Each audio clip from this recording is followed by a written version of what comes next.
નમસ્કાર મિત્રો, હું રચના ચૌહાણ, હું ક્રીના પટેલ અને હું Swizal Rana, institute of nursing sciences and Shri GH Patel school of nursing, Bhaikaka યુનિવર્સિટીના ટ્યુટર્સ. આપ સાંભળી રહ્યા છો સરદાર પટેલ યુનિવર્સિટી દ્વારા સંચાલિત community radio station radio campus 90.4 FM. મિત્રો, તમે જાણતા હશો કે 4th ફેબ્રુઆરી વર્લ્ડ કેન્સર ડે તરીકે ઉજવવામાં આવે છે. આ સંદર્ભે અમે આજે the young India cancer wake up call પર વાત કરીશું. કેન્સર એટલે શું? કેન્સર અને જીવનશૈલીનો વૈજ્ઞાનિક સંબંધ. આપણા ગુજરાતમાં એવું લાગે છે કે વૃદ્ધમાં જ કેન્સર જોવા મળે છે, પણ એવું નથી. કેન્સર એ આપણા યુવાનોમાં ઝડપથી વધી રહેલો રોગ છે અને એનાથી આપણા બાળકો પણ અફેક્ટ થઈ રહ્યા છે. WHO દ્વારા અમુક સાયન્ટિફિક ડેટા પ્રસ્તુત કરવામાં આવ્યા છે, જે હું તમારી સમક્ષ રજૂ કરું છું. ગુજરાતમાં સ્વાસ્થ્ય વિભાગ દ્વારા અને વિવિધ આરોગ્ય સંશોધન મુજબ છેલ્લા કેટલાક વર્ષમાં ગુજરાતમાં 71,000થી 73,000 કેન્સરના કેસ નોંધાયા છે. 2021થી સતત કેન્સરમાં વધારો થતો રહ્યો છે. ગળા અને મોઢાના કેન્સર 30થી 35% કેસમાં ટોબેકોના જોખમથી થાય છે અને 50 વર્ષથી નીચેના વયમાં લોકોમાં કેન્સરમાં 55% કરતાં પણ વધારો નોંધાઈ રહ્યો છે. કેન્સર કેમ થાય છે? એના કારણો શું છે? પહેલું કારણ છે ટોબેકો અને તમાકુ. ટોબેકોમાં 7,000 કરતાં પણ વધુ કેમિકલો હોય છે અને ઓછામાં ઓછા 250 સૂક્ષ્મ ઝેરી કેન્સરના કારણો છે કે જે DNAને નુકસાન પહોંચાડે છે. વારંવાર એના ટોબેકોના સેવનથી મોઢા, ગળા અને લંગના કેન્સરના ઘણા આંકડા વધી રહ્યા છે. દારૂનું સેવન એ ગળા, સ્તન, લીવર અને અન્ય ઘણા કેન્સરના જોખમો સાથે જોડાયેલું છે અને એ પણ આપણા શરીરમાં પ્રવેશતાની સાથે એસિટાઇલ ડિહાઇડ્રેટ નામનું રસાયણ ઉત્પન્ન કરે છે અને આપણા DNAને નુકસાન પહોંચાડે છે. ત્રીજું કારણ છે ખોટો આહાર અને સ્થૂળતા. ફાસ્ટ ફૂડ, ઓછી લીલા શાકભાજી અને વધુ શુગર, ફેટ, કેલરીનો દેખાતો આહાર રક્તમાં સોજો, હોર્મોનલ અસંતુલન અને ઇન્સ્યુલિન પ્રતિકાર શક્તિ વધારે છે અને આ ઉપરાંત વજન વધારાના લોકોમાં સ્તન, કોલન, પ્રોસ્ટેટ અને અન્ય પ્રકારના કેન્સરના જોખમો વધી રહ્યા છે. શારીરિક નિષ્ક્રિયતા અને લાંબી બેઠક એટલે કે ઓબેસિટી. જ્યારે આપણે લાંબા સમય સુધી ઓછા હલનચલન સાથે બેસી રહીએ છીએ ત્યારે ઓબેસિટીમાં વધારો થાય છે અને શરીરના કોષોનું પોષણ માળખું અને કોષચક્રમાં ગડબડ થાય છે અને જેના લીધે કેન્સરનું જોખમ વધી રહ્યું છે. બીજું કારણ છે પ્રદૂષણ, જે લંગ કેન્સર અને પ્રદૂષિત વાતાવરણ જે લંગ કેન્સરમાં વધારો કરી રહ્યું છે અને જે DNAને નુકસાન પહોંચાડે છે અને તેના કારણે લંગ કેન્સરના કેસોમાં વધારો થઈ રહ્યો છે. તો હવે આપણે જોઈએ કે જેમ મિસ રચનાએ વાત કરી કે ઘણા બધા કેન્સર થઈ રહ્યા છે, ઘણા લોકોમાં થઈ રહ્યા છે, તો કયા કેન્સરનો પ્રભાવ ક્યાં અને કેટલો છે? તો looking up to the recent trends in lung cancer is the most common in males. Head and neck કેન્સરની વાત કરીએ તો એ 42% પુરુષોમાં થઈ રહ્યો છે. તેની સાથે સાથે અગર આપણે બ્રેસ્ટ કેન્સરની વાત કરીએ તો એ 37% ફિમેલ્સમાં થઈ રહ્યો છે. એની સાથે સાથે સર્વાઇકલ અને યુટેરાઇન કેન્સર પણ ખૂબ ઝડપથી વધી રહ્યું છે. તો આપણે પહેલું જોઈશું કે જીવનશૈલીનો પ્રભાવ કેન્સર પર કેવી રીતના પડે છે. તો જ્યારે આપણે વિચારીએ છીએ કે જીવનશૈલી એટલે શું, કે ફક્ત થોડું ચાલ્યા, થોડુંક નોર્મલ ખાધું, જીમ ગયા એક દિવસ તો આપણી જીવનશૈલી કમ્પ્લીટ થઈ ગઈ. પણ ના, જીવનશૈલી એ નથી. જીવનશૈલી શું છે? તો આપણે ઘણીવાર જાણતા હોઈએ છીએ કે આપણે કેવી રીતના ખાઈએ છીએ, કેવું ખાઈએ છીએ, ઊંઘ કેટલી રહીએ છીએ, આપણે આપણો સ્ટ્રેસ કેવી રીતના દૂર કરીએ છીએ, આપણે ધૂમ્રપાન અને દારૂનું સેવન કરીએ છીએ? કાં પછી આપણે કલાકો સુધી સોફામાં બેસીને આપણું પ્રિય ઇન્સ્ટાગ્રામ, ફેસબુક કે બીજું કોઈ પણ સોશિયલ મીડિયા સ્ક્રોલ કરીએ છીએ? તો આ બધાથી જીવનશૈલી પર ઘણો પ્રભાવ પડે છે.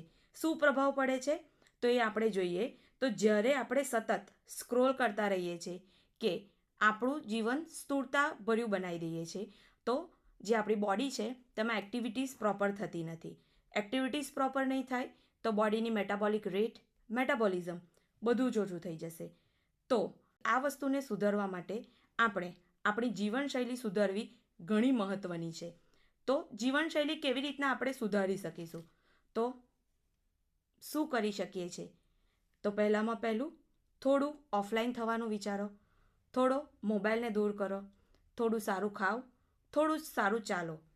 તો જો આ બધું કરશો તો કેન્સર આપણાથી દૂર જશે. Well said Krina ma'am.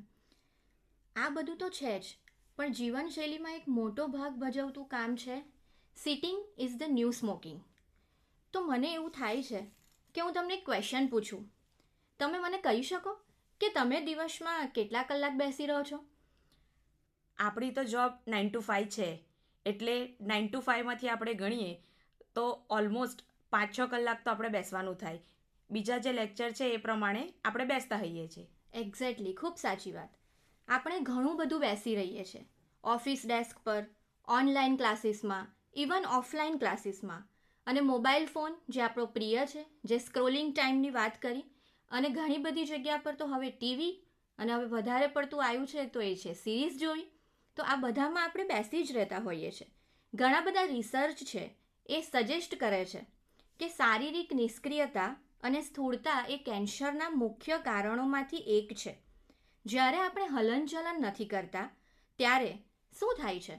શરીરમાં ચરબીનું જમા થવું, આપણામાં હોર્મોનલ ઇમ્બેલેન્સ થવા, સ્ટ્રેસ વધવો, ઇન્ફેક્શન અને ઇન્ફ્લામેશન વધવું, કારણ કે આપણી રોગપ્રતિકારક શક્તિ ઓછી થવી.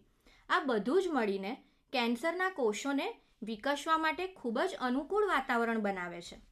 તમારે જીમ મેમ્બરશિપ લેવાની જરૂર નથી, પરંતુ જો જીવનશૈલીમાં થોડાક નાના મોટા ફેરફારો કરીએ, જેવા કે 30 મિનિટ ઝડપથી ચાલીએ, સીડીઓ વાપરીએ, નહીં કે આપણે લિફ્ટને પ્રેફરન્સ આપીએ, સ્ટ્રેચિંગને એવી હળવી એક્સરસાઇઝ કરીએ, ડાન્સિંગ, યોગા અને ઘણા બધા જે રિલેક્સેશન ટેકનિક્સ છે એ યુઝ કરીને પણ આપણે આપણી જીવનશૈલીને સારી બનાવી શકીએ છીએ.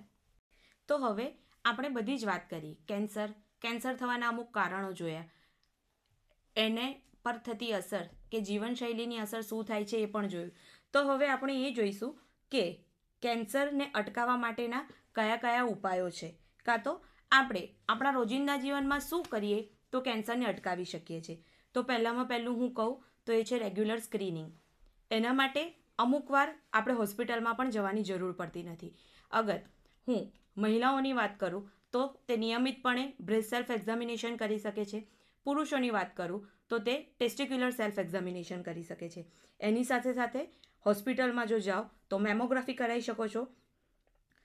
દેન તમે મોઢાનું પણ પરીક્ષણ રેગ્યુલર કરી શકો છો. એની સાથે સાથે જેમ આપણે પહેલાં વાત કરી કે તમાકુનું સેવન, ધૂમ્રપાન, દારૂનું સેવન, મદિરાપાન બધું જ બંધ કરવાનું છે. સાથે સાથે આપણે હવે જેમ જેમ એડવાન્સીસ આવતા જાય છે તેમ અમુક કેન્સરને અટકાવવા માટેની રસી પણ શોધાઈ રહી છે. તો એ રસીની વાત કરીએ તો એ છે HPV એટલે હ્યુમન પેપેલોમા વાયરસની રસી, કે જે સર્વાઇકલ કેન્સરને પ્રિવેન્ટ કરે છે. તો તેના માટે તમે તમારા ગાયનેકોલોજિસ્ટને પૂછી શકો છો. તો તે રસી જનરલી 9 to 14 એટલે 9થી 14 વર્ષના ફિમેલ્સને અપાય છે, જે 6 મહિનાના ઇન્ટરવલે 2 ડોઝ લેવાના હોય છે. એની સાથે સાથે જો 15 વર્ષથી ઉપરની ઉંમર હોય તો તેના 3 ડોઝ લેવાના હોય છે. ખૂબ સાચી વાત કીધી. Prevention is always better than cure. પણ પ્રિવેન્શન તો ત્યારે થાય ને કે જ્યારે આપણને સિમ્ટમ્સ ખબર પડે, અને એમાં જ જ્યારે લક્ષણોને અવગણવું એ તો આપણી ખતરનાક આદત છે. તો લક્ષણોને અવગણીએ છીએ. ઘણી બધી વાર આપણે ઘણા બધા બહાના કાઢીએ છીએ કે હા એ તો જાતે જ ઠીક થઈ જશે, સારું થઈ જશે, મારી પાસે સમય જ નથી, અને કેન્સર એ તો બહુ નાનો છું અને હું કેન્સર માટે બહુ નાનો છું એવું પણ આપણે કહેતા હોઈએ છીએ. કેન્સરના શરૂઆતના લક્ષણો ઘણીવાર નાના અને એક સામાન્ય દુખાવાથી શરૂ થતા હોય છે, જેમ કે મોઢામાં લાંબા સમયથી રહેતો ઘા, જેને આપણે માઉથ અલ્સર કહી શકીએ, કે જે મટતું નથી, અચાનક વજનમાં ઘટાડો થઈ જવો, લાંબા સમય સુધી ઉધરસ રહેવી, સ્તન અને ગળામાં ગાંઠ જેવું ફીલ થવું, લંપ જેવું કે ટ્યુમર જેવું ફીલ થવું અને અસામાન્ય રીતે બ્લીડિંગ થવું, રક્તસ્રાવ થવો. આવા નાના મોટા જે સિમ્ટમ્સ છે એને જો આપણે સિરિયસ લઈએ અને એને અવગણીએ નહીં તો આપણે ખરેખર કેન્સરથી ઘણા દૂર રહી શકીએ છીએ. બિકોઝ આપણે જો પ્રિવેન્શન કરી શકીશું અને લક્ષણો અવગણવાથી તે અદૃશ્ય થતા નથી, પરંતુ રોગને વધવાનો ફક્ત વધારે સમય મળે છે. તો યુવાનો માટે આજે એક વિશેષ સંદેશ છે કે યુવાન વય એટલે ઓછું જોખમ તેવું નથી.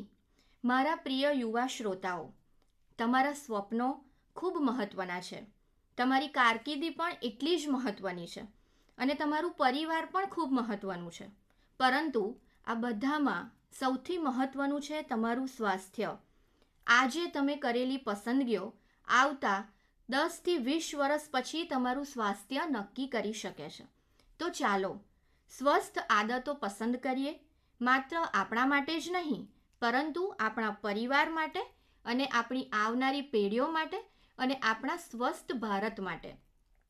Thank you so much. આ કાર્યક્રમમાં મળેલી માહિતીઓ તમને ઉપયોગી થશે એવી આશા સાથે હેવ અ ગુડ ડે.